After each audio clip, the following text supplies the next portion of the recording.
Baik, Assalamualaikum warahmatullahi wabarakatuh.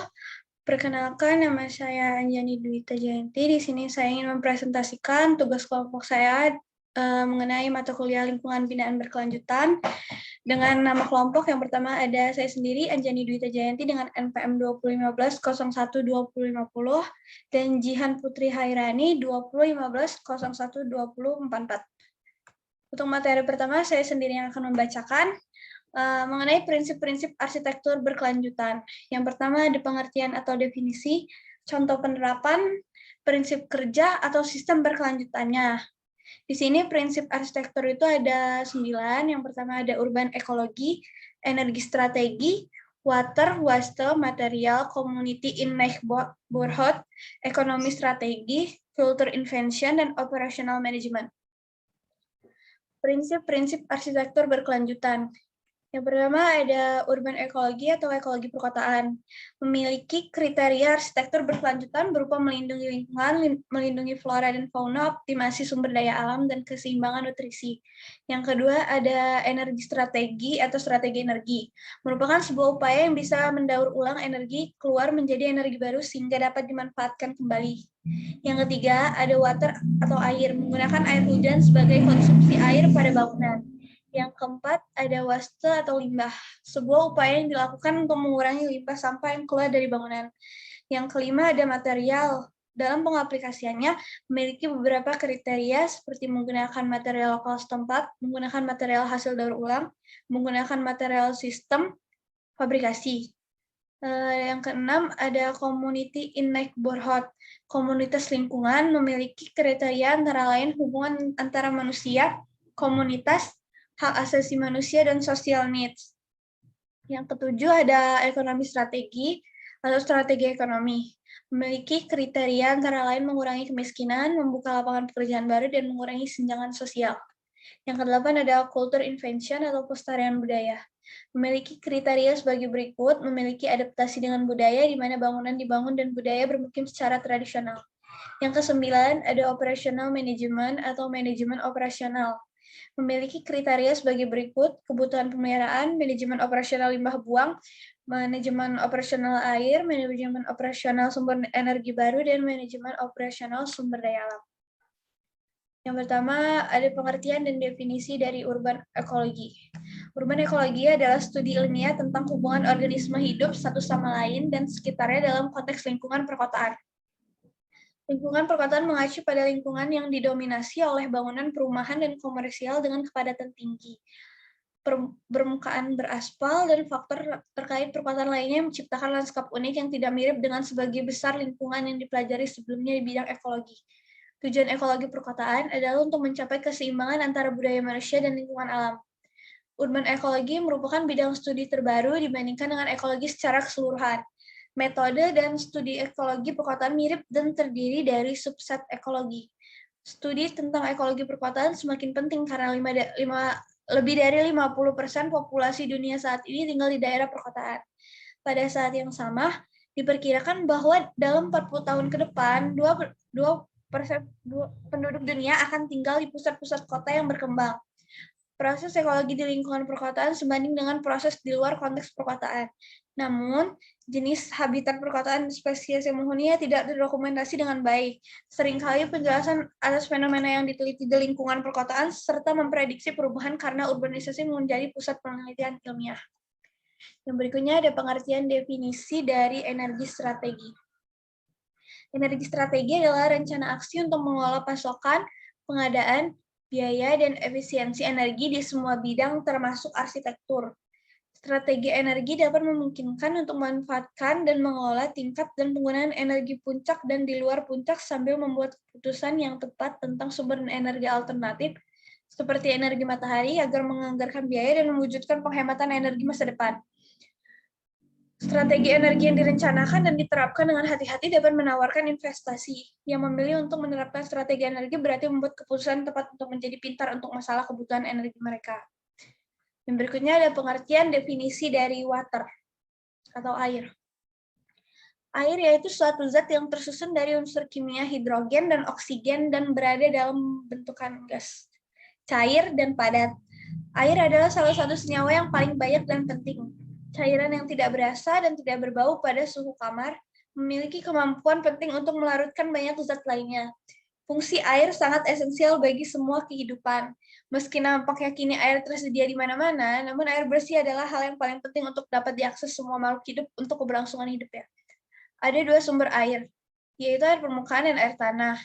Air permukaan itu biasa ditemukan di danau, sungai, dan waduk, sedangkan air tanah terletak di bawah permukaan tanah, di mana air mengalir dan mengisi bukaan di bebatuan. Batuan yang menyimpan dan menyalurkan air tanah disebut aquifer. Air tanah harus dipompa dari aquifer ke permukaan bumi untuk digunakan.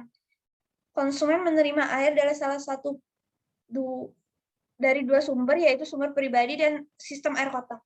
Sumber rumah tangga memompa air tanah untuk keperluan rumah tangga. Sumber dari sistem air kota dapat berupa air permukaan atau air tanah. Yang berikutnya, ada pengertian dan definisi dari waste, yaitu sampah atau pemborosan yang harus dibuang atau dihilangkan, karena dapat menyebabkan biaya waste bagi perusahaan. Sebagai akibatnya akan muncul kerugian dan mengurangi keuntungan perusahaan. Sebagai kesimpulan, tanpa adanya value stream dan waste akan membuat bahan material terbuang sia-sia, sehingga sumber daya yang memberikan nilai tambah produksi tersebut akan terjadi pemborosan. Limbah merupakan sebuah upaya yang dilakukan untuk mengurangi limbah. Berikutnya ada pengertian dan definisi dari material. Material adalah bahan baku yang diolah perusahaan industri, dapat diperoleh dari pembelian lokal, impor, atau pengelolaan yang dilakukan sendiri menurut Mulyadi tahun 2000. Sedangkan menurut Callister dan William tahun 2004, material adalah sesuatu yang disusun atau dibuat oleh bahan. Nah, dapat disimpulkan bahwa material adalah sebagai beberapa bahan yang dijadikan untuk membuat suatu produk atau barang jadi yang lebih bermanfaat. Dalam pengaplikasiannya, material memiliki beberapa kriteria seperti menggunakan material kos tempat, menggunakan material hasil daur ulang, menggunakan material sistem fabrikasi. Yang berikutnya ada community in neighborhood. Pengertian definisinya yaitu komunitas atau komunitas adalah sebuah kelompok sosial dari beberapa organisme yang berbagi lingkungan. Umumnya memiliki ketertarikan dan habitat yang sama.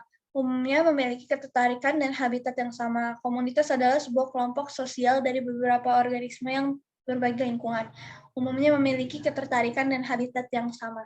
Dalam bahasa Indonesia, neighborhood diartikan sebagai lingkungan, perumahan, dan tetangga. Lingkungan dengan area dan tetangga ekuivalen dengan community. Kriterianya, hubungan antara manusia, komunitas, dan hak asasi manusia, dan social needs. Bisa kita simpulkan bahwa community in neighborhood itu adalah komunitas sebuah kelompok sosial di suatu lingkungan, perumahan, dan tetangga. Berikutnya akan disampaikan oleh Jihan.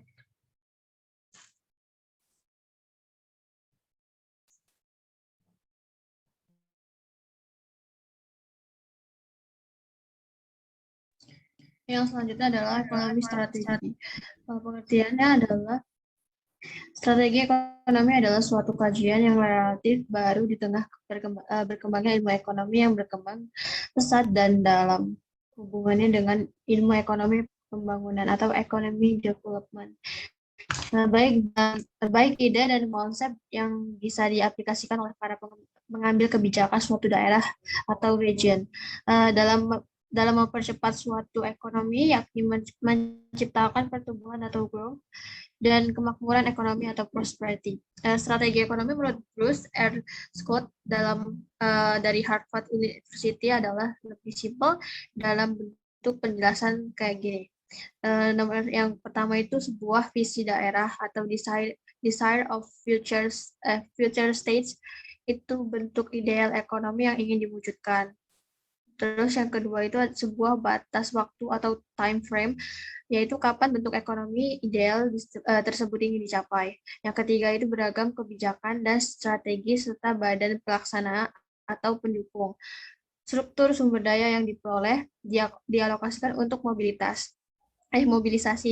Yang keempat itu kampanye dan promosi bahwa kebijakan serta strategi ekonomi dilaksanakan dengan benar dan efektif.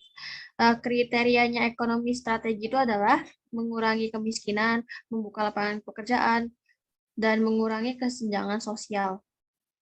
Next.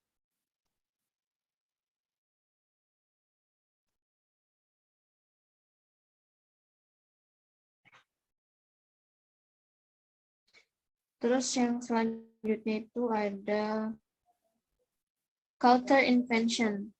Jadi pengertiannya itu adalah mengenai pelestarian budaya lokal.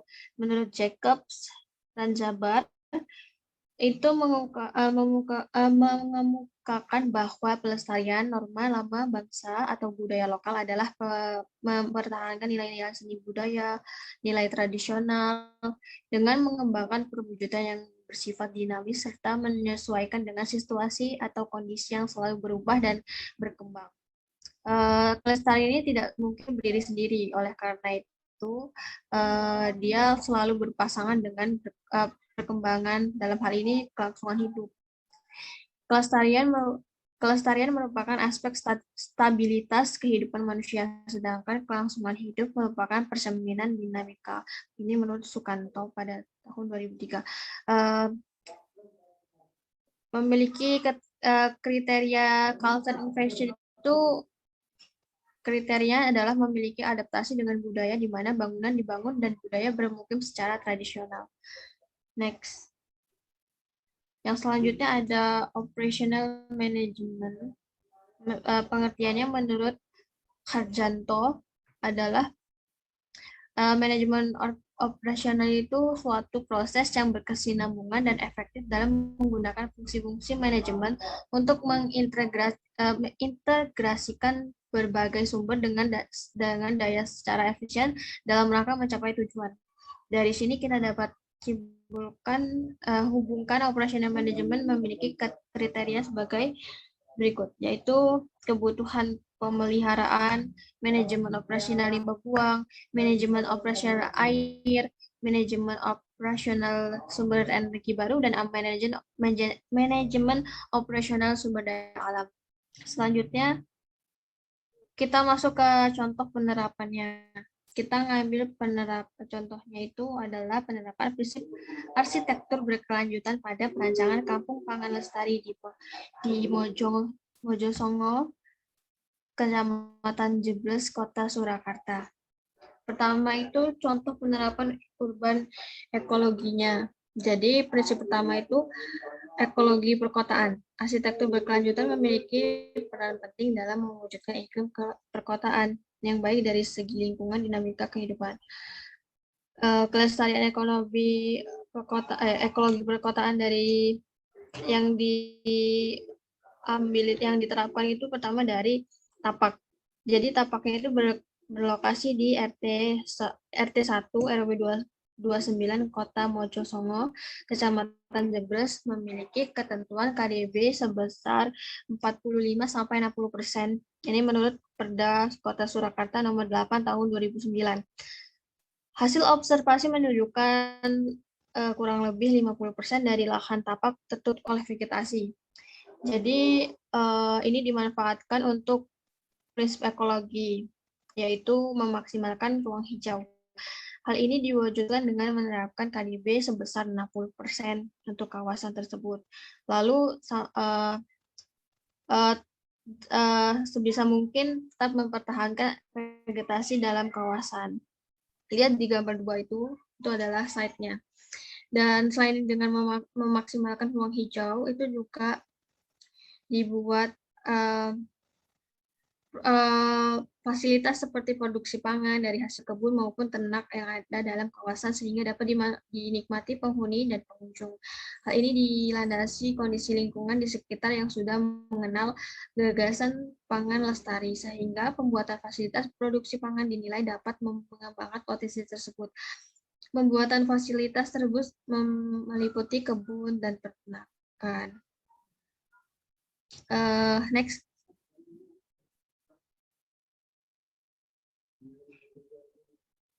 Terus yang contoh untuk penerapan energi strateginya itu kita pakai pemanfaatan cahaya matahari untuk pencahayaan alami. Jadi yaitu kita buat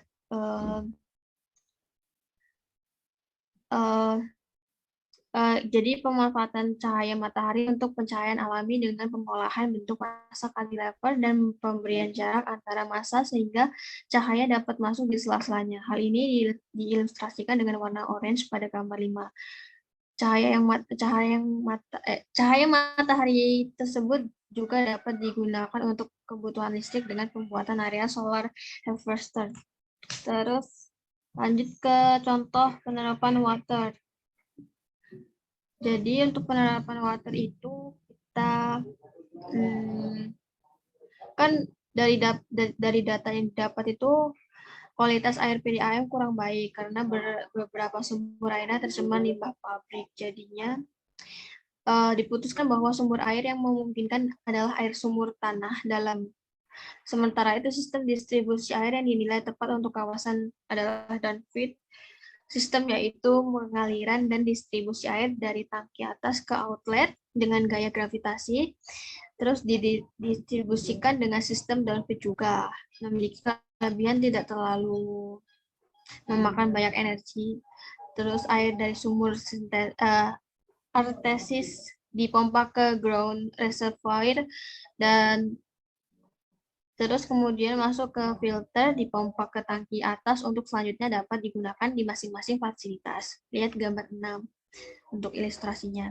Terus lanjut ke contoh penerapan waste.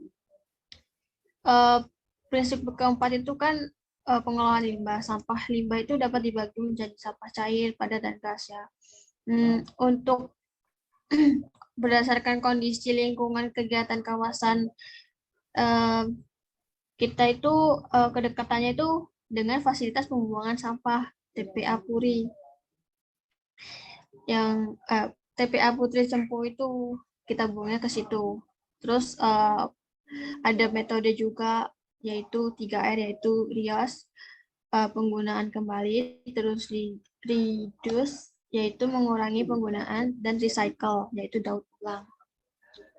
Kan tadi udah ada TPA, terus ada ini pengolahan 3R tadi, terus untuk yang sampah limbah bentuk cair dapat itu di penggunaan black water, yaitu air yang berasal dari bangunan kloset, urinal, bidet yang mengandung kotoran manusia diolah dalam ipal dan menjadi biogas. Lihat gambar ke-8. Lalu yang selanjutnya itu ada contoh penerapan material. Jadi penerapan material digunakan itu jadi materialnya itu kan kalau arsitektur berkelanjutan adalah yang tahan lama, tahan banting, tidak beracun, sehingga tidak membahayakan. Terus biodegradable, terus material hasil daur ulang, material sedikit memberikan emisi ke udara dalam pembuatan dan penggunaannya. Terus mudah diperbaiki atau diganti, memiliki tingkat regenerasi tinggi untuk material alam, material daur ulang atau bekas yang masih baik, memiliki nilai estetika juga. Jadi dari pertimbangan tersebut kita bisa ambil material lokal yang dipilih itu berupa pasir, batu bata, bambu, dan kayu bekas berasal dari Surakarta dan sekitarnya untuk menghemat biaya transport dan waktu distribusi. Material ramah lingkungan baik dari alam berupa produk olahan bambu dan kayu bekas untuk material utama. Terus material itu juga ada yang dipilih, material buatan itu digunakan juga untuk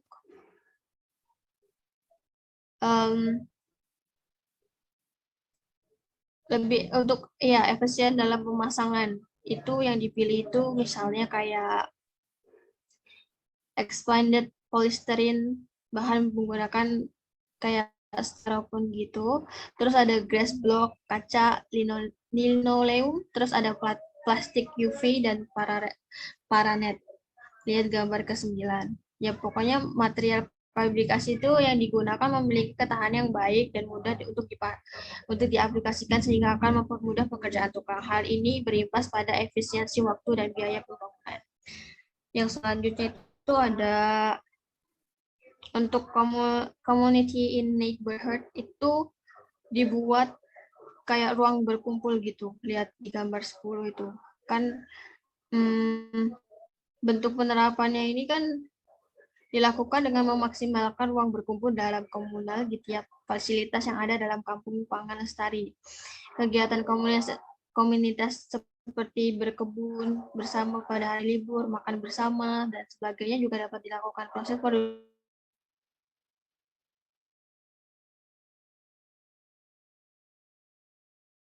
pangan dalam kawasan juga bisa. Proses pemberdayaan komunitas dapat berlangsung secara optimal. Pokoknya emang berkumpul ini membuat interaksi antara individu dalam kampung pangan lestari menjadi erat. Terus bisa juga mengembangkan dari perkumpulan mereka mengembangkan inovasi-inovasi lainnya. Lanjut ke contoh ekonomi strategi. Prinsip ketujuh itu adalah strategi ekonomi. Kan yang dimaksud untuk penerapan ekonomi, kan ini kan daerah pangan. Maksudnya ngambil konsep industri pangan gitu. Jadi yang dipakai juga untuk strategi ekonomi adalah dukungan untuk usaha-usaha, yaitu kita ambil contohnya UKM, yaitu usaha kecil dan menengah, maupun mewujudkan usaha berbasis komunitas dalam kawasan. Model ekonomi seperti ini akan meningkatkan tingkat perekonomian penghuni sekaligus nilai kawasan. Karya dengan pendekatan arsitektur berkelanjutan hendaknya lebih upaya dalam menggalangkan dan menerapkan kondisi. Oke, lanjut tadi yang untuk penerapannya gimana sih untuk yang strategi ekonomi itu. Kampung Pangan Lestari ini mengembangkan adanya produksi kayak produksi yang ringan-ringan itu kayak makanan ringan kayak sale pisang, keripik singkong, kue kering, dan jajan-jajan tradisional seperti getuk, tiwul, gatot, jadah, jali, dan lain-lain. Kayak gambar 11 itu, pokoknya makanan tradisional khas daerah. Ini juga produk tersebut itu bisa dijadikan kayak kegiatan lokal karya atau workshop yang dapat diikuti oleh penghuni dan pengunjung dari berbagai latar belakang untuk memungkinkan inovasi serta penyebarluasan gagasan pangan lestari. Next. Yang selanjutnya itu ada contoh penerapan culture invention. Jadi itu budaya akan membentuk karakter menjadi identitas kawasan. Nah, dalam kampung pangan lestari itu budaya tentang pangan lestari perlu ditumbuhkan dan diperluaskan sebagai sarana edukasi lah intinya. Nah, gimana caranya? Yaitu dapat dilakukan dengan penyuluhan, terus sosialisasi maupun lokal karya mengenai gagasan pangan lestari. Kegiatan tersebut dapat berupa pengenalan budaya menanam, memproduksi hasil panen maupun pembuatan makanan tradisional. Kegiatan tersebut itu bisa contohnya kayak KRPL Kayen agar keberlanjutan bisa terjaga. Itu kegiatannya kayak di gambar 12. Lalu next. Ya, selanjutnya akan dibacakan oleh Anjani. Silakan Anjani. Baik, akan saya lanjutkan. Contoh penerapan operasional manajemen. Prinsip ke-9 ada prinsip manajemen operasional. Di sini prinsip ini mencakup memikirkan operasi pemeliharaan dari sistem dan teknologi yang digunakan pada bangunan kawasan. Hal ini perlu dilakukan agar sistem-sistem tersebut dapat beroperasi secara optimal untuk menunjang fungsinya. Sistem yang digunakan meliputi sistem utilitas, sistem kelistrikan, sistem pengolahan limbah, dan sistem pengolahan sampah, dan sebagainya. Manajemen operasional diperlukan pada pemeliharaan kawasan setelah untuk mengkoordinir berbagai kegiatan dalam kawasan. Hal ini erat juga kaitannya dengan keberlangsungan bangunan kawasan. Prinsip ini mencakup aspek lingkungan dan sosial, yaitu perlu diorganisir suatu kesekretariatan pengurus kawasan. Pengurus kawasan tersebut memiliki tugas untuk melakukan manajemen operasional berupa perawatan bangunan secara berkala. Koordinasi ini mengenai kegiatan kawasan dan meningkatkan mutu kawasan.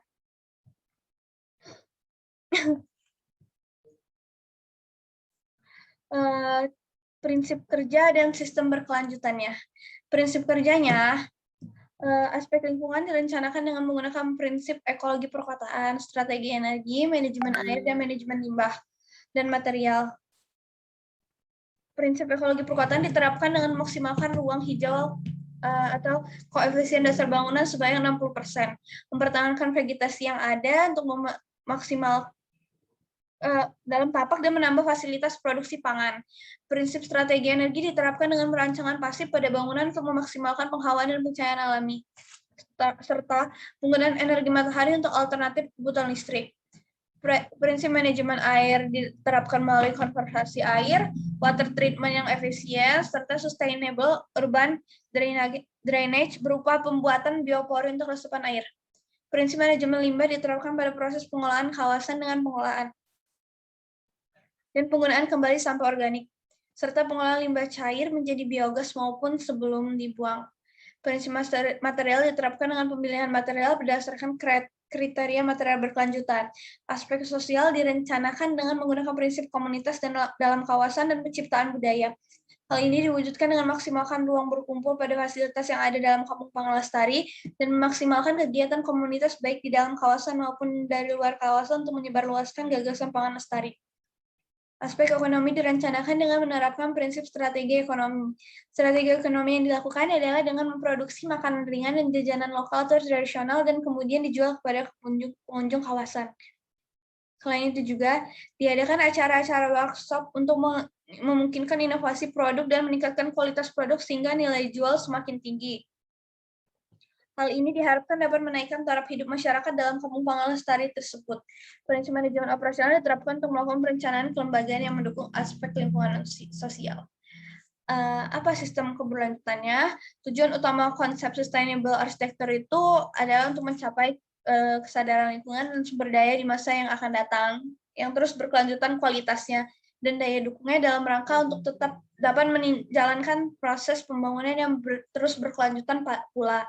Konsep ini dapat diwujudkan sebagai bangunan yang harmonis dengan lingkungan dan mempunyai penekanan pada prinsip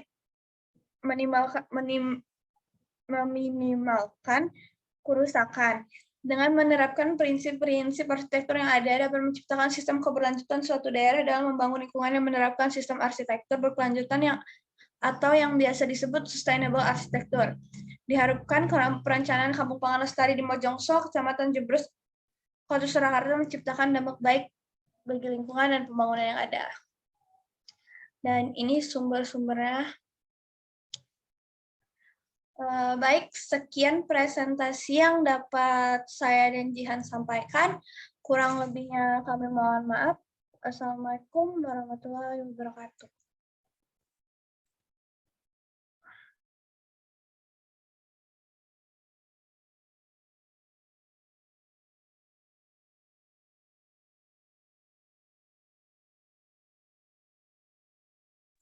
Yang berikutnya dilanjutkan untuk kelompok yang lain.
Assalamualaikum warahmatullahi wabarakatuh. Perkenalkan, saya Raihana Asma Muhammadiyah.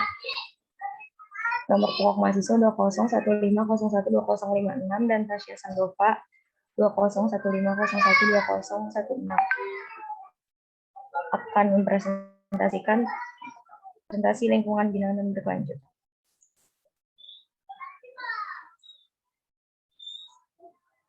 Urban ekologi. Urban ekologi adalah suatu ekosistem yang mempelajari proses bagaimana manusia dan ekologi dapat hidup berdampingan. Urban ekologi dibutuhkan karena saat ini ruang lingkup hijau pada perkotaan sangat minim, sehingga ekologi perkotaan sangat berperan untuk lingkungan berkelanjutan yang mana akan menciptakan banyak manfaat bagi manusia, yaitu menciptakan udara yang baik untuk bernapas, air yang baik untuk diminum, dan tanah yang subur untuk pertanian. Urban ekologi juga merupakan suatu ilmu yang mempelajari hubungan antar organisme bertahan hidup satu sama lain dalam lingkup lingkungan perkotaan. Saat ini lingkungan perkotaan di sini adalah lingkungan yang didominasi oleh kepadatan tinggi seperti bangunan perumahan komersial, permukaan beraspal, dan landscape unik yang tidak dipelajari sebelumnya di bidang ekologi. Tujuan urban ekologi adalah untuk mencapai keseimbangan antara manusia, budaya, dan lingkungan alam atau lingkungan hijau. Perubahan ekologi sangat dibutuhkan oleh lingkup perkotaan, karena sebuah kota yang padat membutuhkan ruang terbuka hijau agar bisa meminimalkan efek perkotaan dan dapat mengoptimalkan aktivitas ekologi sehingga dapat meminimalkan suhu panas perkotaan. Penerapan urban ekologi dapat berupa pengadaan ruang hijau dalam lingkup perkotaan minimal sebesar 30% dari lingkup kota tersebut. Contoh penerapan urban ekologi bukan hanya dari sisi lingkungan saja, tetapi juga dengan perilaku masyarakat yang ada. Salah satu kota yang telah berhasil menerapkan sistem urban ekologi yaitu kota Tokyo. Masyarakat di kota tersebut sudah terbiasa meminimalisir penggunaan emisi sehingga terbiasa melakukan penghematan energi. Masyarakat di sana lebih memilih menggunakan sepeda daripada kendaraan berbahan bakar bensin. Mereka juga sudah terbiasa memilah sampah sehingga mudah didaur ulang. Prinsip kerja urban ekologi. Cepatnya laju urbanisasi ini menimbulkan tantangan terhadap sistem sosial seperti tantangan dalam mengelola sumber daya alam dan tantangan untuk mengatur serta membangun kota yang berkelanjutan. Meskipun perkotaan membuat sempit ruang lingkup hijau, akan tetapi penerapan urban ekologi dapat mengubah sudut pandang kota sehingga sebuah kota yang berhasil menerapkan sistem urban ekologi menjadi peluang yang cukup besar untuk meneruskan tujuan lingkungan berkelanjutan. Adanya urban ekologi juga dapat mempertahankan manusia, lingkungan, dan hewan, sehingga kita perlu mengenali potensi suatu perkotaan untuk menampung keanekaragaman hayati dan terus menjaga keanekaragaman tersebut. Contoh penerapan urban ekologi dapat kita lihat pada pembangunan kawasan berdamai kota Harapan Bekasi. Kawasan 100 hektar ini memiliki konsep urban ekologi sehingga penataan ruang direncanakan dengan sangat detail dan mengedepankan ruang terbuka hijau. Berikut ini adalah contoh penerapan urban ekologi. Ini merupakan contoh ilustrasi penerapan urban ekologi dengan cara water sensitive urban design. Slide selanjutnya akan dibacakan oleh Tasya. Sebentar lagi azan.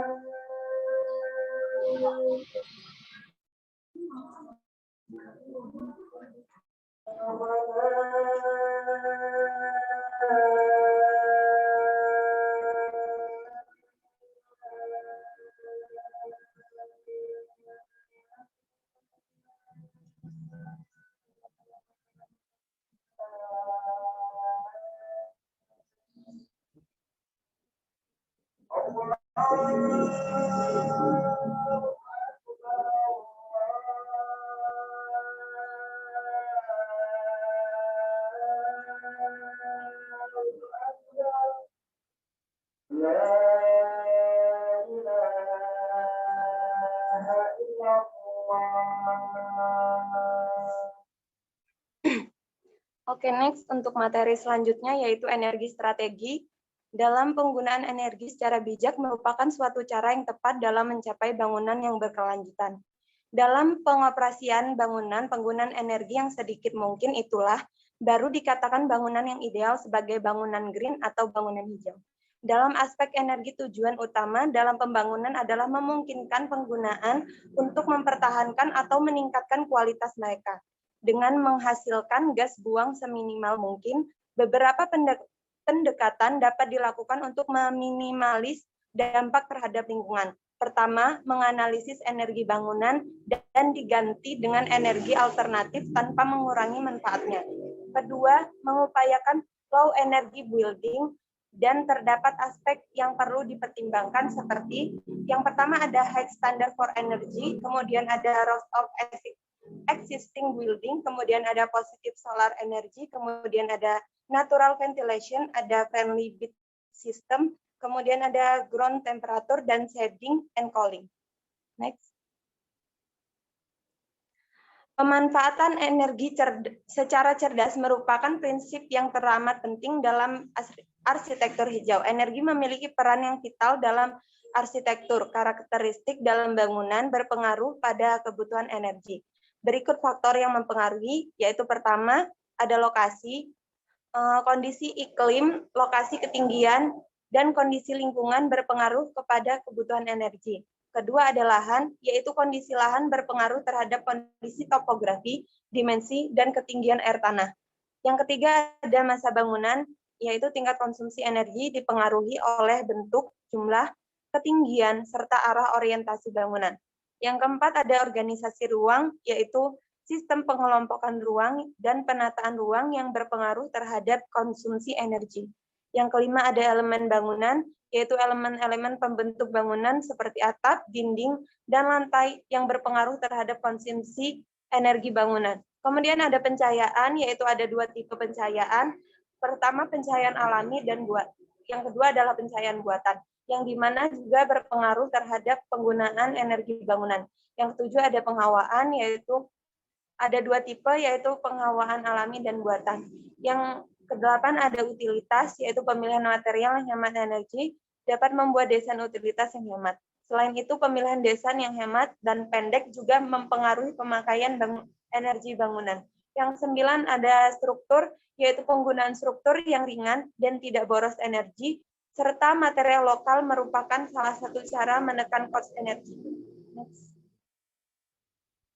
Untuk contoh penerapannya, saya ambil dari bangunan gedung pengelola Bendungan Saigong di Batam, yang merupakan salah satu bangunan yang menggunakan energi, yaitu green building, untuk mengoptimalisasi penghematan energi operasional bangunan, terkait rancangan ventilasi yang dianalisis pada seluruh fasad bangunan. Untuk data bangunan, yaitu lokasi bangunan di tepi muara sungai dan punggung kaki bukit dengan elevasi 2 mdpl, dan kondisi site sudah terbuka atau sudah dilakukan pematangan tanah dan diratakan, sedangkan di sekitarnya masih alami. Denah bangunan berbentuk U dengan orientasi massa miring sekitar 15 derajat dari utara, berlawanan arah jarum jam.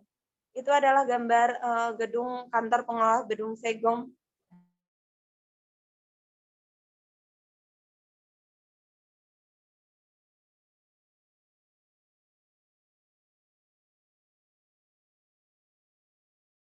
Saigong. Oke, next. Kemudian ada bukaan udara inlet dan outlet yang dianalisis pada seluruh fasad bangunan berupa jendela tipe casement top hang. Casement top hang pada bagian bawah fasad berdimensi 0,90 meter kali 0,90 meter dengan lubang angin tipe Louvre berdimensi 0,90 meter kali 0,88 meter. Pada bagian atasnya dengan lubang kisi-kisi 50%, lubang di atas partisi pada lantai 2 antara ruang kerja staf dan patri dengan ruang instrumen, ruang rapat, dan ruang pemimpin kantor berupa lubang tanpa kaca ataupun kisi-kisi dengan tinggi lubang 1 meter. Di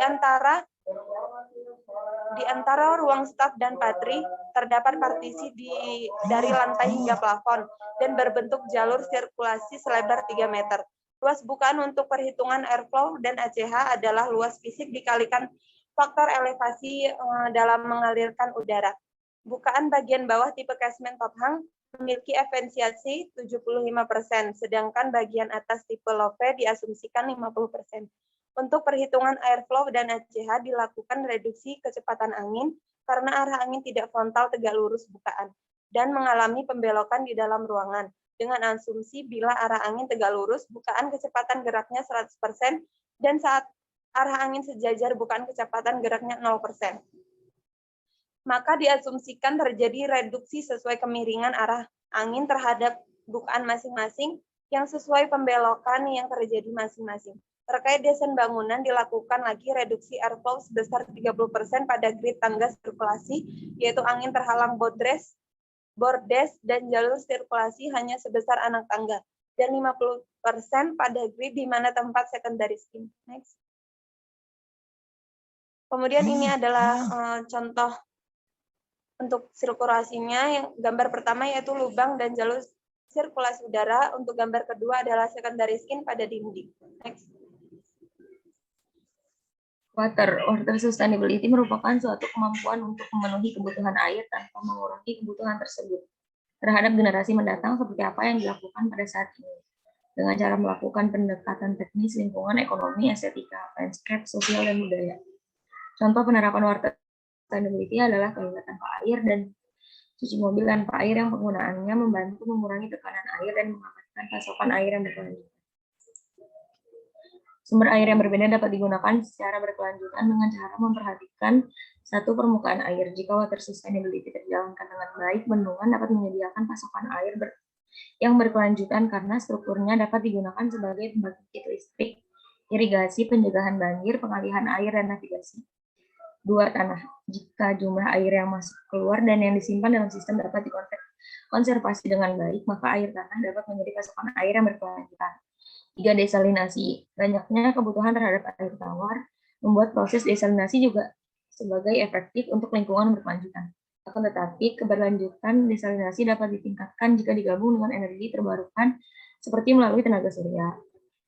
4. Air reklamasi. Penggunaan ini dapat mengurangi tekanan pada sumber daya air primer seperti air permukaan dan air tanah.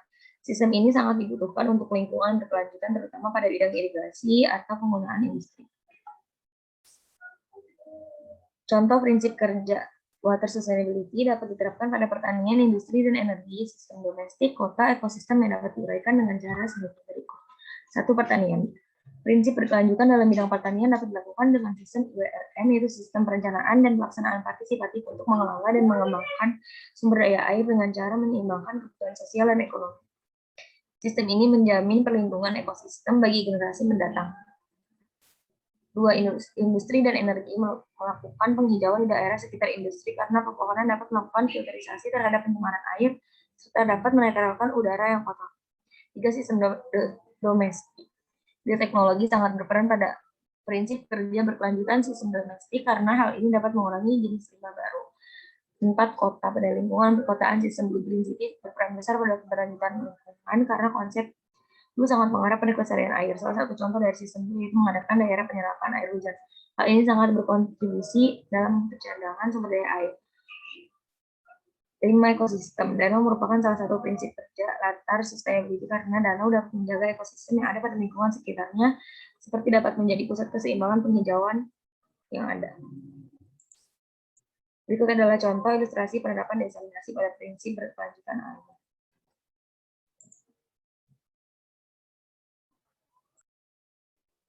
Untuk selanjutnya yaitu WASTE. Yang pertama ada water management, yaitu perencanaan manajemen sumber daya air, memperhatikan semua kebutuhan air dan pengalokasian air berbasis kesetaraan yang memuaskan semua pengguna air. Langkah yang dapat dilakukan agar tidak terjadi kelangkaan air dan kerusakan lingkungan adalah penggunaan kembali air limbah atau reuse dan rainwater harvesting. Next.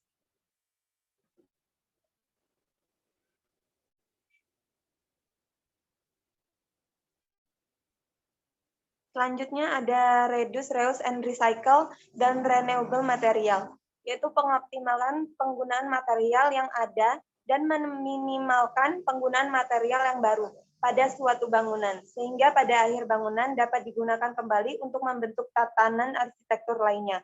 Penggunaan material yang dapat terbarukan dapat dilakukan dengan menggunakan material lokal yang banyak dijumpai, seperti kayu dan bambu. Next.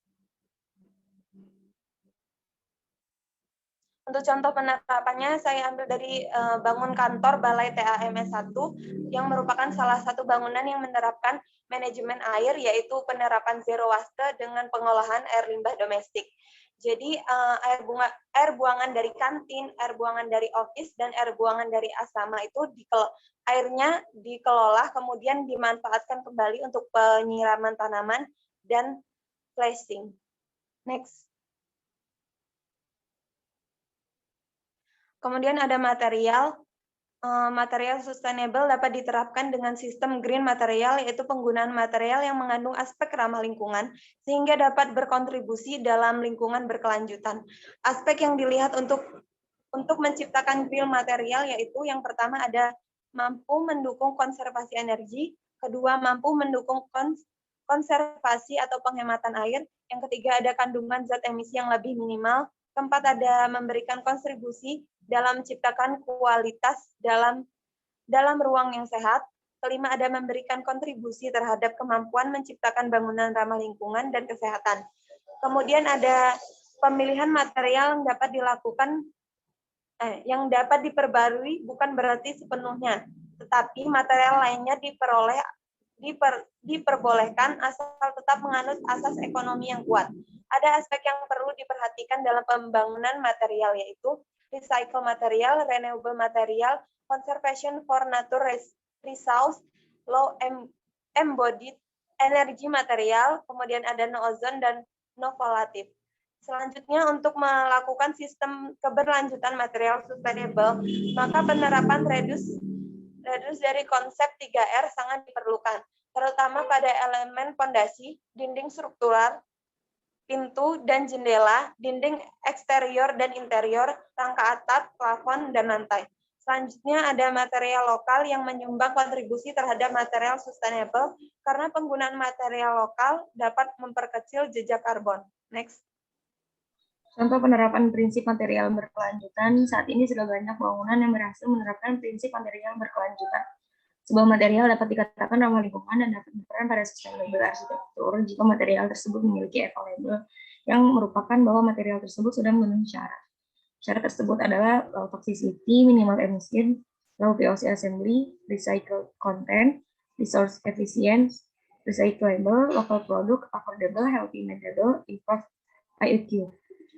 Contoh material yang masuk ke dalam material sustainability yaitu bata merah, kayu, beton rumput, baja, bambu, kaca insulasi, batang jerami, linoleum, dan mesin metal. Material sustainability dapat memperbaiki hubungan antara pembangunan dengan ekosistem alam. Konsep material sustainability menguntungkan manusia, meningkatkan prospek, menjalin kerjasama dan hubungan yang baik antar pengusaha, serta dapat menimbulkan kedamaian. Berikut adalah merupakan contoh ilustrasi penerapan material sustainability. Community neighborhood yang terinspirasi dari Garden City oleh Ebenezer Howard dapat diartikan sebagai suatu lingkungan yang memiliki kawasan perumahan dengan bentuk yang memiliki tanah ukuran penataan ruang terstruktur. Tujuan sistem ini adalah untuk menyeimbangkan peluang perkotaan dengan cara mengambil keuntungan dari kehidupan pedesaan.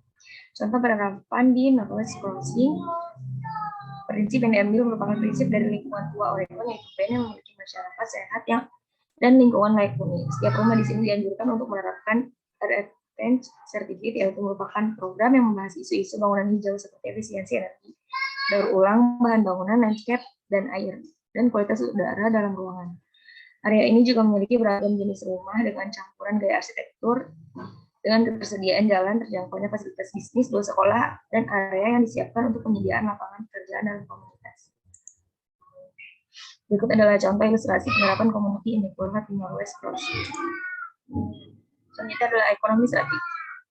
Ekonomi strategi merupakan prinsip ekonomi yang fokus pada penciptaan lapangan kerja dan kelancaran ekonomi untuk investasi skala besar dalam bentuk energi terbarukan atau industri hijau lainnya.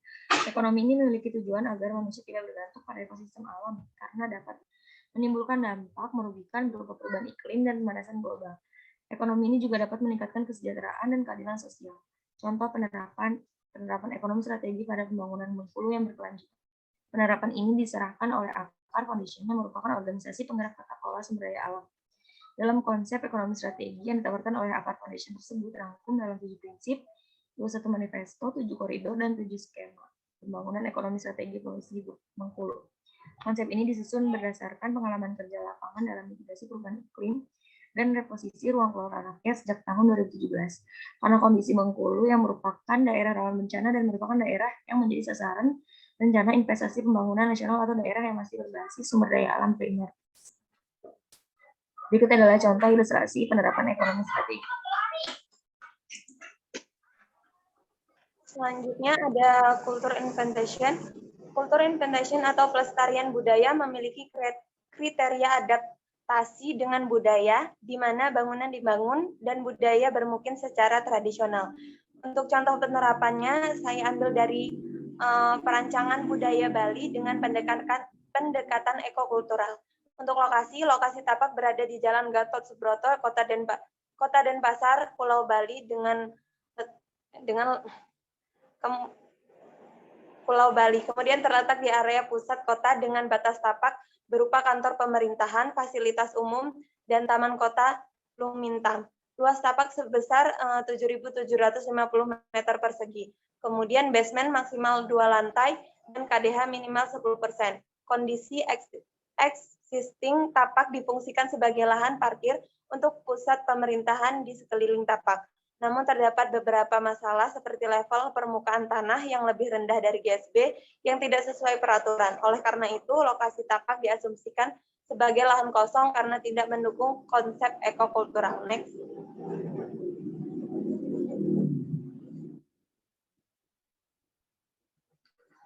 Selanjutnya ini adalah batas-batas tapaknya. Next.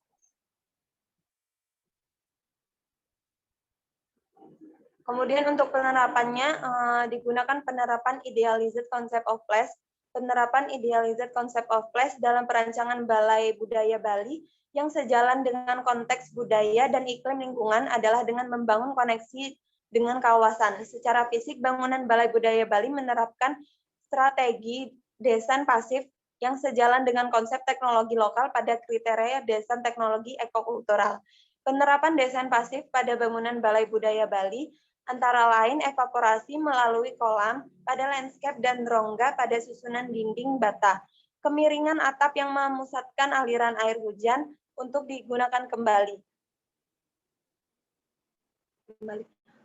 Open plan pada lantai dasar bangunan direndam kebisingan melalui elemen vegetasi di tapak dan fasad bangunan dan memaksimalkan elemen hijau berupa konsep green replacement. Kemudian secara non-fisik, koneksi bangunan Balai Budaya Bali adalah melalui nilai-nilai kebudayaan. Nilai-nilai ini berupa penanaman pohon bambu pada tapak untuk meningkatkan keberlanjutan tanaman bambu di Bali. Ditinjau dari lokasinya yang berada di sekitar pusat pemerintahan, bangunan Balai Budaya Bali sebagai pusat rekreasi dan pengenalan budaya. Sebagai kota yang ramah akan pejalan kaki, bangunan Balai Budaya merespon dengan pengadaan pedestrian yang menjadi satu dengan landscape bangunan yang menjalankan visual pejalan kaki melalui harmonisasi muka bangunan yang khas akan lingkungan sekitar. Next. Kemudian ini adalah contoh pengaplikasian aspek fisik bioregisi karakteristik pada next. Selanjutnya ada operasional manajemen. Operasional manajemen atau manajemen operasional adalah upaya untuk mencapai tingkat efektivitas dan efisiensi yang maksimum dalam hal penggunaan sumber daya perusahaan. Ini termasuk pengolahan material, mesin, teknologi, dan pekerja yang tepat untuk menghasilkan barang dan jasa berkualitas tinggi yang akan memberikan profit bagi perusahaan. Untuk contoh penerapannya, saya ambil dari Kota Jababeka yang dilengkapi dengan 2 pabrik pengolahan air limbah dengan kapasitas gabungan besar hampir 35.000 meter kubik per hari dapat ditingkatkan menjadi 42.000 meter kubik yang sepenuhnya memiliki dan dikelola oleh anak perusahaan Jababeka Infrastruktur yang mengolah air limbah dari penyewa di kawasan industri. Next. Kemudian ini adalah contoh atau ilustrasi proses water treatment.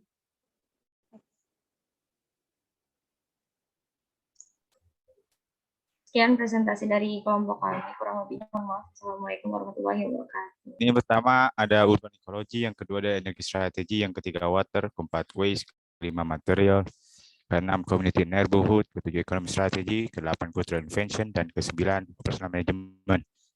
Sebelumnya yang akan menjelaskan PPT kali ini adalah teman saya Muhammad Riba Malikaba, NPM 2015 01 2021. Fadilah Ramadan, NPM 2015 01 2055. Untuk yang pertama, mengenai urban ecology, pengertiannya yaitu Ekologi urban adalah studi ilmiah tentang hubungan organisme hidup satu sama lain dan lingkungannya dalam konteks lingkungan perkotaan yang menjadi sebuah kajian. Lingkungan perkotaan mengacu pada lingkungan yang didominasi oleh bangunan perumahan yang sangat padat dan juga komersial yang beraspal dan pengaruh manusia yang dominan pada penciptaan landscape yang unik. Untuk selanjutnya, yaitu konsep urban ekologi ini untuk memahami ekologi perkotaan ini mengacu pada kepadatan penduduk yang tinggi pada sebuah hunian tempat tinggal dan hunian lainnya. Ekologi dapat didefinisikan sebagai ilmu yang membentuk jasa ekosistem yang ditawarkan oleh jumlahnya. Di sisi lain, pengertian ekologi sebagai alam adalah sumber daya bagi manusia, yang mana penelitian ekologi sebagai sebuah pendekatan dalam pengelolaan kota. Studi ekologi perkotaan adalah bidang ilmu terapan yang bertujuan untuk aplikasi eksplisit dalam perencanaan pengelolaan kawasan hijau. Lebih lanjut, ekologi ini didefinisikan dalam dua aspek, yaitu pola biologis dan pola lingkungan terkait wilayahnya, dan juga pendekatan multidisiplin. Untuk konsep urban ekologi ini pada dasarnya juga membahas tentang kajian ekosistem yang meliputi kehidupan manusia di perkotaan dan urbanisasi. Situasi ini berhubungan dengan urban area dan urban design. Di sisi lain, McDonald berpendapat bahwa ekologi perkotaan adalah ekologi klasik yang berfokus pada pertanyaan ekologis utama di daerah perkotaan. Lalu selanjutnya, ini merupakan konsep dari urban ekologi, di mana ada hubungan dari geosfer, dari bumi, ada biosfer makhluk hidup, flora dan fauna, dan juga berhubungan dengan antroposfer, yaitu lapisan manusia, yang dihubungkan dengan 7 aspek: politik, ekonomi, administrasi, pemerintahan, juga ada partisipasi, ada perencanaan, dan demografik. Konsep urban ekologi ini mempelajari dinamika interaksi organisme struktur di mana mereka dibangun dan lingkungan fisiknya.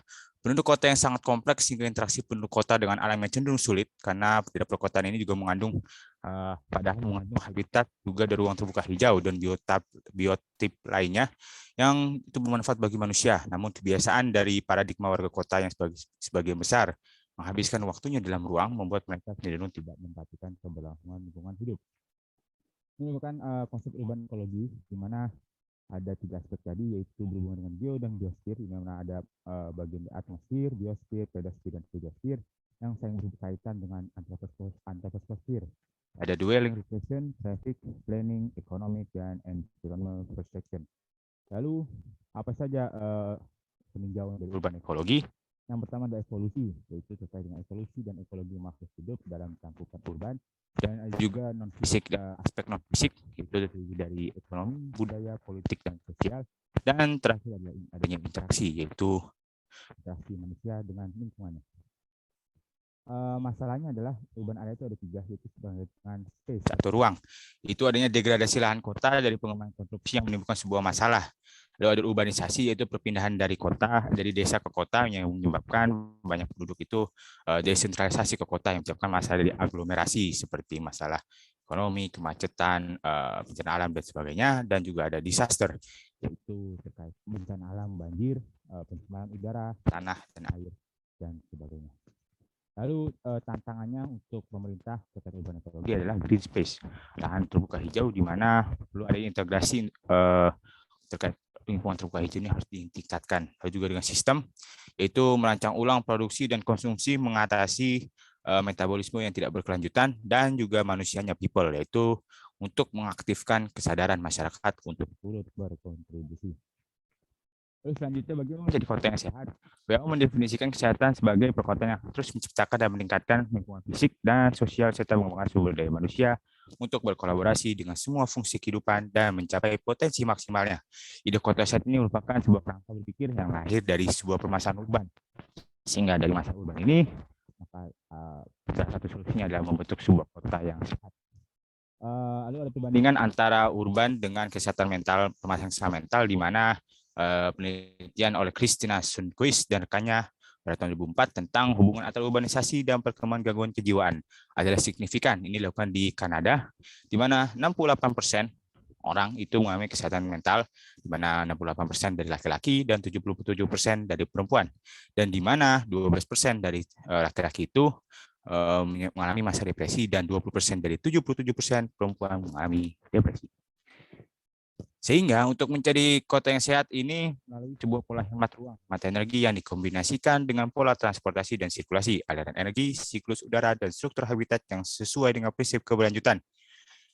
Kota sehat ini dipadukan dengan ruang publik yang didesain menarik akan menjadi sebuah kawasan ruang terbuka hijau dan warisan budaya sehingga dapat menjadi daya tarik. Keberhasilan ide kota sehat terletak pada penilaian efek kesehatan dan kesetaraan di banyak bidang interdisipliner ilmu kehidupan perkotaan.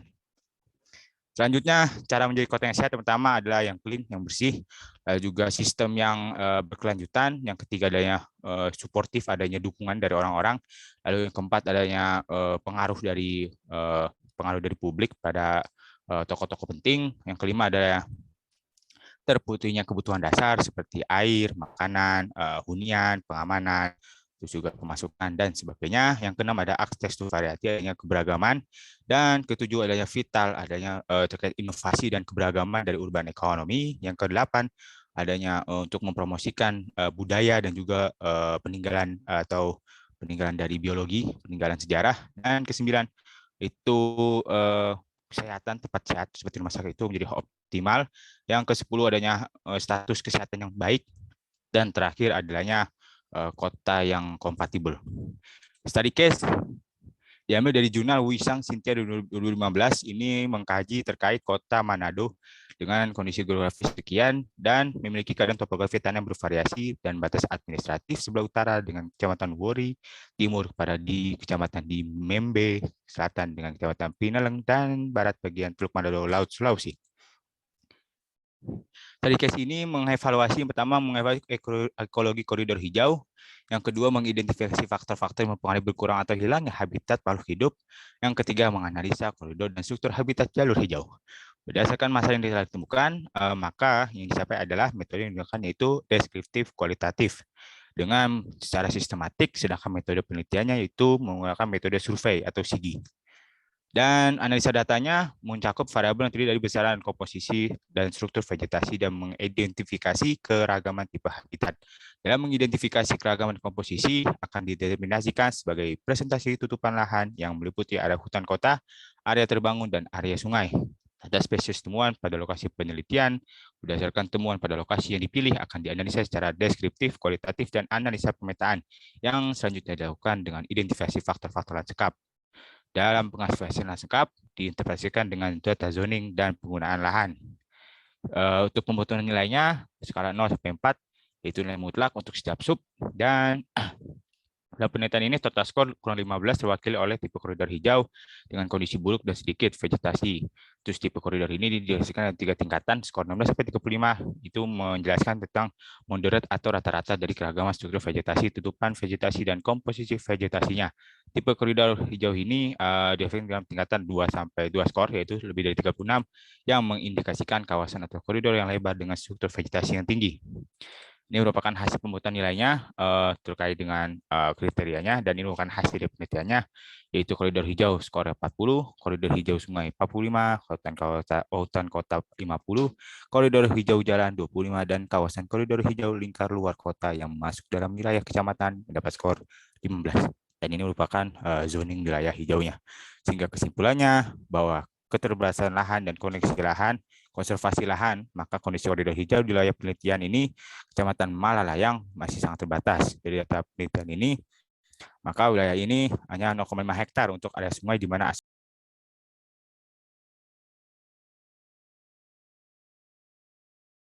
di awal berarti ya. Yang lanjutin. Slide berapa tadi? 20 ya? Selanjutnya prinsip energi efisiensi, yaitu desain yang terintegrasi. Belum di-share. Sorry, lupa. Sorry.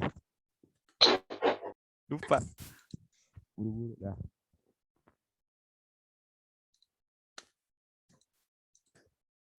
Itu efisiensi energi. Yang pertama desain integrasi, mencakup lokasi site, desain dengan ahli mechanical, electrical, dan struktural, di mana maksudnya ini adalah ketika desain terintegrasi antara arsitek, klien, dan juga ahli mechanical, plumbing, dan sebagainya. Itu kedua ada material dan teknologi. Ketika ada iklim, berubah dengan suhu, kelembaban, radiasi matahari, lalu pada kasat. Yang keempat itu dengan operasional, ini teknologi operasionalnya. Dan yang terakhir adalah manusia, terkait kesadaran dan kesadaran pada penggunaan energi. Nah, ini desain integrasi dengan desain konvensional. Ini perbedaannya adalah ketika desain konvensional ini berhubungan ketika arsitek dan klien saling berhubungan dalam membuat sebuah rancangan, tetapi ahli mekanikal, electrical, dan pertama itu alat mekanik atau kita perlu penyusunan ulang, alat ulang atau desainnya sehingga tidak saling terintegrasi. Di sisi lain desain integrasi ini menekankan pada integrasi yang saling berhubungan. Jadi ketika membuat sebuah desain, arsitek, klien dan ahli mekanik ada sektor plumbing dan sebagainya itu saling terintegrasi sehingga bangunan yang dibangun itu sudah melewati proses saling terintegrasi mencapai sebuah tujuannya. Lalu implementasinya itu kebutuhan informasi tentang berapa banyak energi yang dihabiskan, yang pertama. Yang kedua, memanfaatkan energi terbarukan. Yang ketiga, libatkan semua pemangku kepentingan bisnis. Yang keempat, diminta dengan memasak energi. Dan yang kelima, lacak itu dan laporkan kinerja energi secara konsisten. Next study case terkait smart wheeling solution from ABB bring energy usage to hospital. Ini objeknya itu Calvary Adelaide Hospital yang merupakan rumah sakit swasta di Angas Street, Adelaide, ibu kota Australia Selatan. Ini juga pada tahun Januari 2020. Study case-nya itu merupakan ini adalah sebuah bangunan yang paling kompleks yang dikembangkan, perancang dan manajer harus menyimakkan sebuah tuntutan yang bersaing termasuk kebutuhan untuk lebih hemat biaya dalam penggunaan energi dan sumber daya serta penyediaan perawatan medis intensif sumber daya. Sistem seperti IBAS, KNX, standar sebuah ABB menggunakan beberapa staf kerja dengan mengotomatiskan fungsi bangunan. Sorry, Wal, suaranya. Pemanas, ventilasi, keamanan, dan manajemen energi. ABB telah mengirimkan komponen kunci otomatis gedung manajemen pencahayaan ke Calvary Adelaide Hospital yang baru, itu rumah sakit swasta terbesar di Australia Selatan. Rumah sakit ini lengkap dengan teknologi gedung pintar, IBAS KNX, terpadu dengan ABB. Rumah sakit ini memiliki sistem ABB IBUS untuk semua kontrol pemantauan pencahayaan di gedung yang berdasarkan pada KNX di seluruh dunia. Solusi ini menghadirkan kontrol bangunan yang cerdas dan terintegrasi untuk manajemen pencahayaan yang lebih mudah dan peningkatan fleksibilitas, keamanan, efisiensi ekonomi, dan kenyamanan. Lalu terkait study case ini, teknologi pencahayaan dan kontrol yang dipilih memainkan peran penting dalam struktur biaya pada rumah sakit, mengingat jumlah titik pencahayaan tidak terhitung jumlahnya di ruang pasien, fasilitas penelitian, lorong, ruang tunggu, laboratorium, dan lobi. Lalu untuk rumah sakit ini ditambah dengan DALI, itu antar muka pencahayaan bergambar digital, memberikan perintah penuh pada staf rumah sakit dan staf pemeliharaan terkait fungsi pencahayaan. Semua fungsi ini dapat diatur secara otomatis sesuai dengan jadwal, matahari terbenam atau matahari terbit, atau kehadiran orang, atau dengan satu sentuhan tombol. Tingkat ke sistem ini yang dapat dikontrol adalah kunci penghematan energi dengan memanfaatkan tambahan berupa peningkatan kenyamanan dan keamanan. Tantangannya adalah mengurangi biaya operasional tanpa merugikan pasien. Penelitian telah menunjukkan bahwa KNX dapat menghasilkan penghematan energi hingga 10% dalam waktu diaktifkan, lalu 20% sebagai hasil deteksi, dan 40% kehadiran dan deteksi kecerahan, 50% dalam kontrol kecerahan konstan. Kamar pasien dapat dikonfigurasi secara otomatis untuk menanggapi kebutuhan individu, menghemat waktu staf sambil mempertahankan layanan berkualitas tinggi. Fokus Calvary Adelaide Hospital pada manajemen cahaya mutakhir untuk bangunan hanyalah salah satu contoh bagaimana solusi ABB menghadirkan efisiensi operasional untuk fasilitas medis. Yang ketiga ada water, yang di skip sebagai pengantar. Masuk intinya yaitu terkait dengan perlunya water konservasi untuk mengurangi terkait dengan kebutuhan air ketika musim kemarau sehingga dapat memenuhi kebutuhan manusia sehari-hari. Ini merupakan water komposisinya di mana 71% air, 29% daratan, di mana 70% air itu terdiri dari 3% air non salin, 97% air salin, di mana 3% itu 68,7% air itu berupa es dan gletser, 30,1% berupa air tanah, dan 0,9% berupa air permukaan. Lalu apa konservasi air ini? Konservasi air adalah tindakan atau perilaku dengan menggunakan alat atau teknologi yang didesain untuk mengurangi hilangnya air tawar dan ekosistem Mamta dan Sink 2016. Ini merupakan siklus hidrologi yang saling berhubungan. Bagaimana dari siklus hidrologi ini kita bisa merancang ketersediaan air tanah supaya pasokan air tanah ini dapat memenuhi kebutuhan. Sayangnya pada kasus Jakarta ketika adanya konservasi lahan, maka bagian dari infiltrasi ini tidak dapat terjadi karena lapisan tanah dan ruang terbuka resapan yang berkurang. Selanjutnya indikatornya apa untuk siklus hidrologi? Yang pertama adalah ketersediaan air ketika musim kemarau, dan yang kedua tidak terjadinya banjir. Jadi ketika dua ini tidak terpenuhi, maka indikator siklus hidrologi tidak berjalan dengan baik. Selanjutnya peran das adalah sebuah daerah aliran sungai yang dibatasi oleh topografi atau titik ketinggian sehingga air yang berasal dari air hujan jatuh bumi akan terkumpul dalam kawasan tersebut. Air yang jatuh ini akan mengalir mengikuti alur geomorfologi untuk mencari daerah yang terendah. Pada proses ini akan terjadi pemasukan air dalam tanah atau infiltrasi yang menyebabkan air ini dapat mengisi dari sisi air tanah tersebut. Secara ekologis das juga berfungsi dengan dapat menangkap air hujan, menyerap dan menyimpan di bawah permukaan tanah. Kondisi alamiah ini membutuhkan das juga mampu menjaga ketersediaan air tanah tadi. Namun jika terjadi gangguan terhadap daerah air sungai, misalkan terjadi konservasi lahan, maka air tanah akan berkurang dan menyebabkan permukaan tanah akan turun seperti di Jakarta.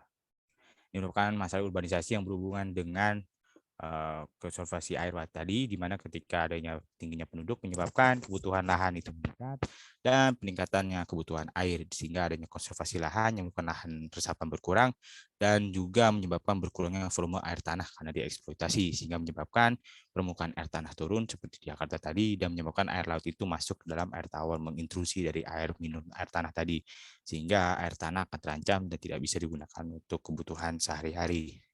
Lalu bagaimana cara mengkonservasi air, yaitu waduk dan rawa yang pertama itu sebagai pemanfaatan sebagai limpahan air ketika sungai itu penuh. Yang kedua, daerah arus sungai tadi, bagaimana supaya air bisa meresap ke dalam tanah. Yang ketiga yaitu peningkatan RPH atau ruang terbuka hijau. Dan yang keempat, revitalisasi sungai dengan melakukan pengalihan lahan supaya sungai dapat bekerja sebagaimana mestinya. Dan study case ini pada perguruan tinggi Kristen Petra Gedung P, Universitas Janjiwanyo, Surabaya, Indonesia, yang dikutip dari Stephanie Dewi DKK pada TEDI, terkait kajian mengapa Visit Water Conservation sesuai standar prinsip New Building versi 12, versi 1,2. Nah, ini terkait dengan metodologi penelitiannya, dikit singkat saja, itu terkait ada kategorinya, beberapa kategori. Pertama ada WAC 1, itu terkait pengelolaan air, di mana ketika ini terpenuhi maka memperoleh 8 poin. Nah, itu WAC kedua terkait ini kita hemat air, maka jika terpenuhi maka akan mendapat 2 poin.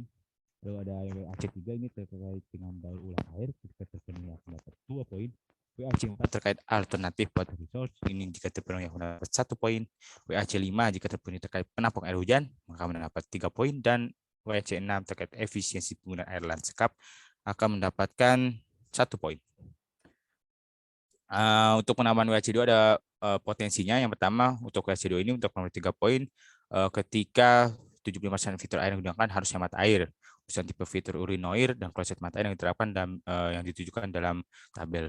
Lalu yang ke 4,2 itu terkait dengan WAC 4, di mana bisa menggunakan sistem AC VRF, yang dimana hasil spreadsheet-nya dengan input antara lain terpantau gelombang udara luar dan indoor, banyaknya air kondensasi AC yang dapat dihasilkan gedung P1 dan P2, sehingga dapat dihasilkan 16,5 meter kubik per hari air kondensasi yang dapat digunakan untuk kebutuhan flushing dan irigasi lanskap. Dan yang ketiga itu terkait potensi penampoin WAC 8.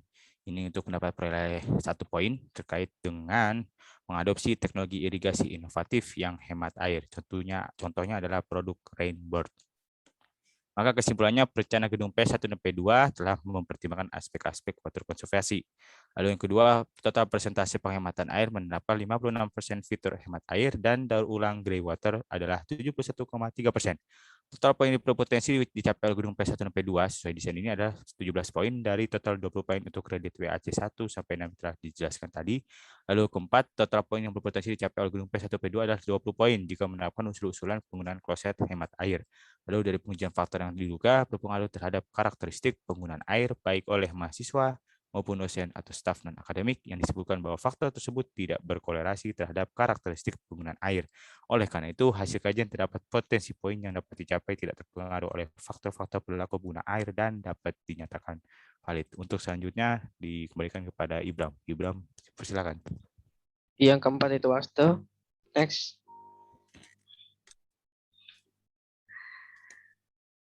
Waste, prinsip pengolahan limbah atau waste adalah pengolahan sampah dan limbah dari proses pengumpulan, pemilahan, hingga pengolahan dengan tujuan agar tidak menimbulkan dampak negatif bagi lingkungan. Next. Sampah atau limbah dapat dibagi menjadi sampah cair, padat, dan gas. Ketiga jenis ini dapat dikurangi maupun diolah kembali untuk dimanfaatkan atau sekedar agar aman untuk lingkungan. Proses pengolahan sampah secara umum adalah pengumpulan, pemilahan, pengangkutan, pemrosesan, daur ulang, atau pembuangan dari material sampah. Selain itu, dalam pengolahan sampah juga dikenal dengan 3R, yaitu reuse, penggunaan kembali, reduce, mengurangi penggunaan, recycle, daur ulang. Berdasarkan kondisi lingkungan kegiatan kawasan dan kedekatan dengan fasilitas pembuangan sampah TPA Puri Cempo, maka dibutuhkan pengolahan sampah berupa pemilahan akan dilakukan oleh masyarakat. Sampah organik yang sudah dipilah kemudian didaur ulang menjadi kompos, sedangkan sampah yang sudah tidak digunakan kembali dibuang ke TPA Puri Compo. Berikut ilustrasinya. Next. Sampah dan limbah dalam bentuk cair, padat, dan gas perlu diolah dengan baik agar menimbulkan dampak buruk bagi lingkungan, tidak menimbulkan dampak buruk bagi lingkungan, dan dapat digunakan kembali. Pemanfaatan kembali dan daur ulang dengan pembuatan pupuk kompos yang berasal dari sampah organik di kawasan tetangga maupun kebun, dan pupuk kandang dari kotoran hewan untuk digunakan memupuk tanaman dalam kawasan. Pengolahan limbah dan pembuangan limbah secara aman. Pengolahan black water yaitu air yang berasal dari buangan kloset, urinal, bidet yang mengandung kotoran manusia diolah dalam IPAL dan menjadi biogas. Berikut ilustrasinya. Next. 5. Material. Prinsip material berisi tentang kriteria pemilihan material meliputi asal, ketahanan, tingkat ramah lingkungan, kemudian perakitan, dan kriteria lainnya. Prinsip komunitas lingkungan menekankan pada aspek sosial masyarakat penghuni kawasan. Hal ini diwujudkan dengan memberi ruang dan agenda kegiatan komunitas untuk menjadi interaksi serta menjaga interaksi serta meningkatkan kualitas hidup penghuni kawasan. Penggunaan material-material perlu diperhatikan keamanan dan kenyamanan penghuni. Pemilihan material memperhatikan lokasi pemasok material untuk efisiensi, biaya, dan waktu transport. Material juga dipilih berdasarkan karakteristik tertentu. Beberapa kriteria material untuk sektor berkelanjutan adalah tahan lama, tahan banting, tidak beracun sehingga tidak membahayakan pengguna, biodegradable, material hasil daur ulang, material sedikit memberikan emisi ke udara dan pembuatan dan penggunaannya mudah diperbaiki atau diganti, memiliki tingkat regenerasi tinggi, material daur ulang atau bekas yang masih baik dan memiliki nilai estetika yang dapat menjadi pilihan material bangunan. Material lokal dipilih berupa pasir, batu bata, bambu, dan kayu bekas berasal dari Surakarta dan sekitarnya. Untuk menghemat biaya transport dan waktu distribusi material ramah lingkungan baik dari alam berupa produk olahan bambu dan kayu bekas untuk material utama bangunan maupun material tambahan untuk elemen bangunan maupun material fabrikasi. Material modern fabrikasi yang lebih efisien dalam pemasangan dan berkualitas baik serta mudah dalam perawatan. Material fabrikasi yang dipilih adalah high performance concrete atau beton yang memiliki durabilitas lebih tinggi dari beton konvensional. Expanded polyethylene, bahan bangunan seperti styrofoam, glass block, kaca, linoleum, plastik UV, dan paranet. Material fabrikasi yang digunakan memiliki ketahanan yang baik dan mudah untuk diaplikasikan sehingga akan mempermudah pekerjaan tukang. Hal ini berimbas pada efisiensi waktu dan biaya pembangunan. Berikut material-materialnya. Yang kenal terkait komunitas tersebut yaitu komunitas lingkungan, yang mana pengertiannya itu sebuah komunitas yang terlokalisasi secara geografis yang terletak di dalam kota besar atau pinggiran kota atau daerah yang mempertahankan beberapa kualitas atau karakteristik yang membedakan dari daerah lain atau daerah yang mendukung yang ditarik dan disesuaikan oleh kesamaan tujuan dan kepentingan. Ini merupakan konsep dari neighborhood itu pertama dari saling story, ini merupakan petanya. Yang kedua terkait oleh N.L. Engelhardt Jr. merupakan peta dari neighborhood tadi diagram. Lalu visi dari komunitas neighborhood ini itu memberikan informasi atau edukasi kepada masyarakat untuk memberikan kontribusi atau juga dari perusahaan pemerintah Bukan rahasia lagi bahwa Indonesia memiliki berbagai masalah lingkungan, mulai dari eksploitasi alam hingga masalah buang sampah sembarangan yang dilakukan oleh masyarakat. Berbagai komunitas akhirnya berpikir keras untuk mencari solusi dan melindungi alam.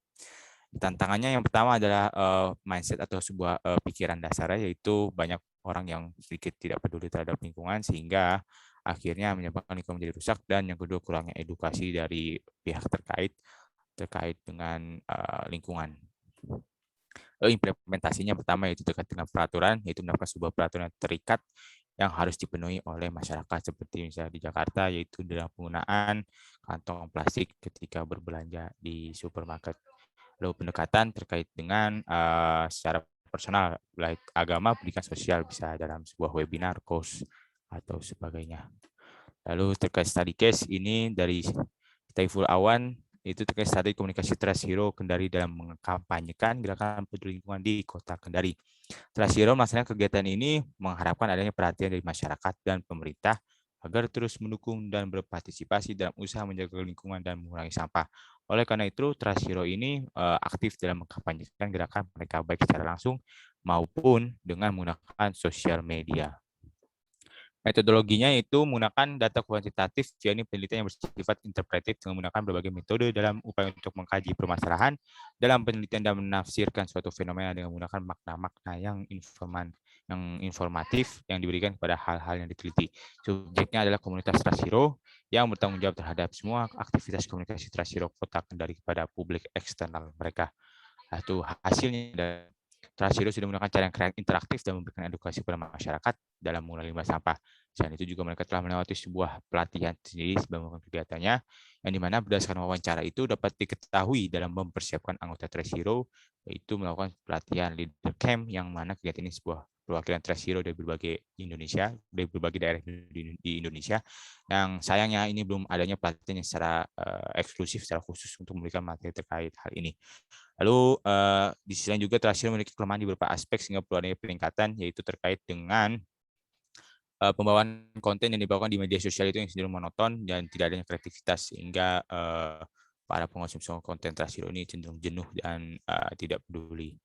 Lalu yang ketujuh adalah economic strategy, strategi ekonomi. Itu pengertiannya yaitu tentang keberlanjutan kelayakan huni dan penggunaan lahan untuk mendapatkan sebuah proyek yang mana untuk menggali manfaat keuntungan modal dan eksternalitas yang menyertainya hanya karena kami tidak tahu bagaimana penggunaan istilah tersebut.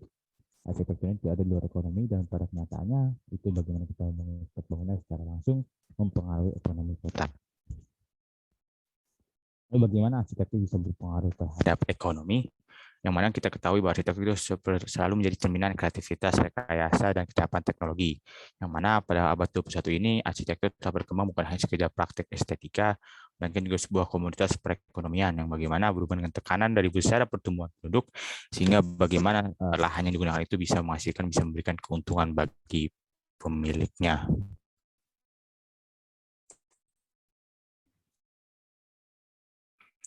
Jadi itu terkait implementasi space branding, maksudnya di sini adalah terkait bagaimana sebuah lahan, sebuah ruang itu bisa memberikan keunikannya sendiri, sehingga ketika dia memberikan keunikan itu berhubungan dengan poin yang kedua, yaitu terkait tourism. Ketika bangunan itu menarik dan bisa menarik dari turis itu untuk datang ke wilayah tersebut untuk dapat meningkatkan sebagai sumber pendapatan wilayah tersebut atau sumber pendapatan negara. Yang mana ketika tourism ini datang maka akan mengkonsumsi atau membeli, sehingga itu terjadinya sebuah mekanisme pasar. Selanjutnya ada prinsip-prinsip ekonomi strategi. Yang pertama value for money, yaitu terkait dengan nilai apa yang dibawa sehingga bisa menghasilkan sebuah uang. Yang kedua terkait quality, itu bagaimana kita bisa memberikan hasil pengeluaran yang sedikit tapi bisa memberikan hasil yang banyak. Lalu terkait quantity, itu terkait dengan pembelian jangka pendek dan manfaat dari jangka panjang. Stakeholders ini maksudnya terkait dengan pemangku kepentingan, bagaimana orang-orang yang berkepentingan dapat berpartisipasi dalam terkait ekonomi strategi. Dan yang ketiga hubungan terkait dengan kualitas hidup manusia yang berkelanjutan. Selanjutnya terkait strategi penerapan konsep adaptive reuse pada bangunan tua studi kasus PT PPI, itu ex kantor Cipta Negara.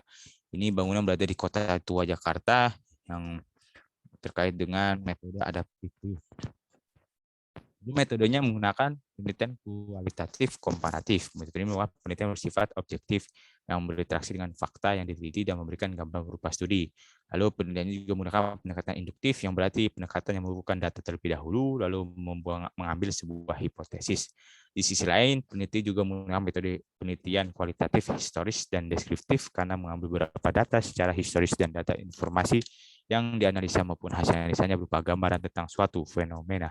Hasilnya maka berdasarkan penelitian tersebut, bahwa potensi kota tua sebagai salah satu wilayah potensial untuk dilanjutkan konservasi kawasan kota tua adalah wilayahnya yang memiliki nilai sejarah, juga memiliki nilai arsitektur, juga sebagai sumber pendidikan, sumber inspirasi, manfaat secara ekonomi, sosial, budaya, dan adanya peningkatan kualitas. Lalu berdasarkan analisa tersebut, strategi penerapan adaptive reuse ini pada kawasan kota tua adalah sebagai berikut. Yang pertama, menghidupkan kembali fungsi bangunan dengan berganti menjadi fungsi yang baru terkait tadi pengertian adaptive reuse. Yang kedua yaitu pemanfaatan secara publik, sarana publik dengan memanfaatkan adanya jalur pedestrian, peremajaan para pedagang, dan memaksimalkan ruang hijau di dalam wilayahnya. Dan juga terakhir revitalisasi sungai. Yang ketiga adalah perbaikan sarana infrastruktur. Lalu bagaimana strategi penerapan tadi untuk bangunan PT PPPI terkait konservasi reuse adaptif, yaitu ada 4. Yang pertama, memsimulasi pada wisatawan untuk dapat melihat keeksistensi bangunan sehingga pesan disampaikan dapat tersalurkan. Kedua, menggunakan strategi yang pragmatis dengan fungsi baru yang tepat sasaran, yang dimana itu dapat meningkatkan nilai ekonomi. Dan juga yang ketiga, memiliki strategi ekonomi yang baik, strategi identitas ekonomi yang ideal, yang unik, dapat bertumbuh yang berkelanjutan. Dan terakhir, membuat sebuah organisasi para orang yang berkepentingan dalam, yang ini ada stakeholder, sejarawan, dan seniman dalam menjaga keberlangsungan bangunannya. Kesimpulannya adalah sejarah merupakan jembatan penghubung peristiwa masa lalu dan lampau. Konservasi bangunan perlu dilakukan untuk mempertahankan keeksistensi nilai bangunan tersebut. Salah satunya adalah melakukan pendekatan reuse adaptif, yaitu tadi yang terus ditetapkan. Dan gedung PT PPI yang berada di kawasan kota tua memiliki kondisi yang memprihatinkan. Padahal bangunan ini memiliki nilai historikal dan kepadatan wisatawan. Maka konservasi ini perlu dilakukan agar dapat memenuhi kebutuhan ekonomi tadi. Selanjutnya, Pak Ibram, dipersilahkan. 8. Cultural invention. Prinsip pelestarian budaya adalah upaya membentuk identitas kawasan dengan adanya adat istiadat, kegiatan maupun komoditi tertentu dalam kawasan.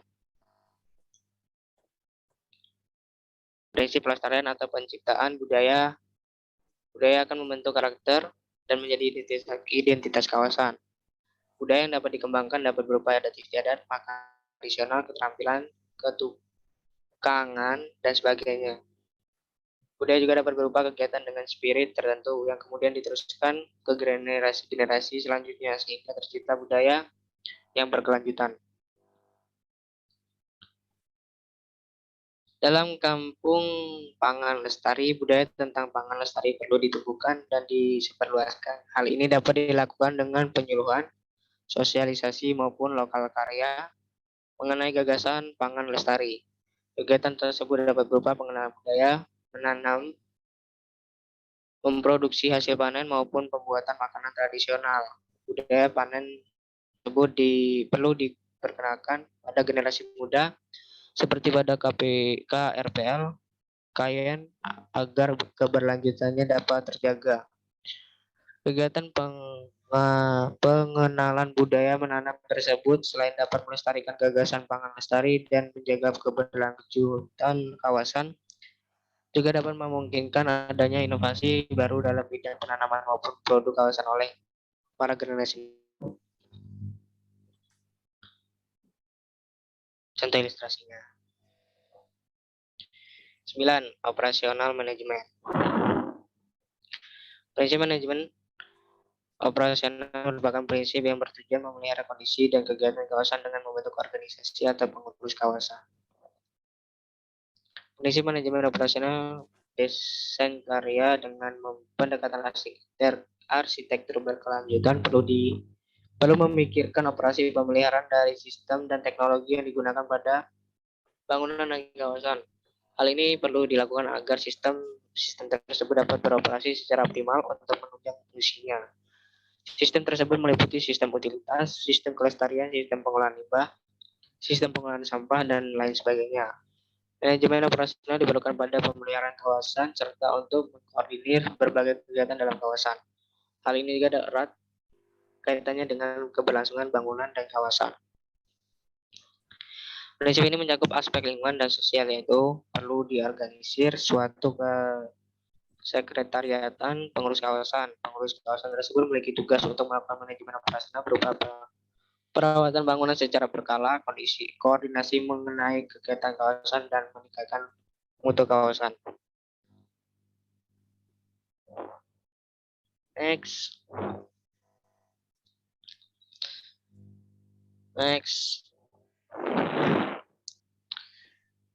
Terima kasih. Sekian dari kelompok kami. Bila ada kesalahan, mohon maaf. Kami akhiri. Wassalamualaikum warahmatullahi wabarakatuh. Waalaikumsalam warahmatullahi wabarakatuh. Waalaikumsalam warahmatullahi wabarakatuh. Udah nih, kelar. Ya kan, Kelar guys. dong. Berarti gue stop Bram. ya recordnya. Oke. Nanti diedit opal aja.